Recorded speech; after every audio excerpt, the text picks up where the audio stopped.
Un elemento importante que hay que señalar cuando se estudian las leyes de Newton es el marco de referencia, es decir, aquello respecto a lo cual se mide.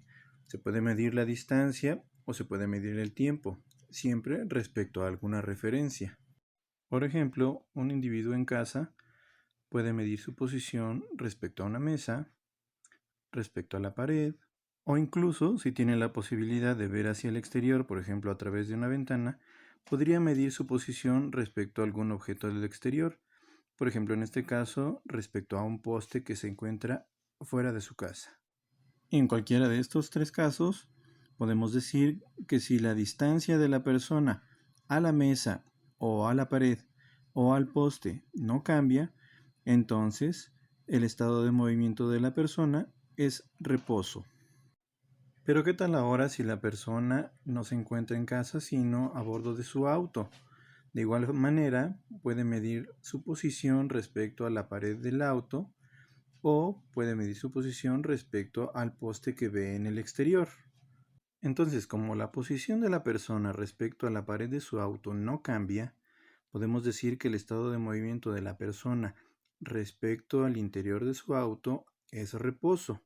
Y si nos fijamos ahora en la posición de la persona respecto al poste, tenemos dos opciones. Si el auto no se mueve, entonces la posición de la persona respecto al poste no cambia. Por lo tanto, podríamos decir el estado de movimiento de la persona respecto al poste o bien respecto al suelo, ya que el poste se encuentra fijado al suelo, es reposo. Pero si el auto sí se mueve, entonces la posición de la persona respecto al poste sí cambia. Y entonces el estado de movimiento de la persona respecto al poste puede ser movimiento rectilíneo uniforme si es velocidad constante o movimiento rectilíneo uniformemente acelerado si es que está acelerando, dependiendo de cómo se den estos cambios. Sin embargo, aún con el auto moviéndose, la persona puede medir su posición respecto a las paredes del interior del auto y entonces puede considerarse en reposo respecto al interior del auto, pero en estado de movimiento respecto al poste o al suelo.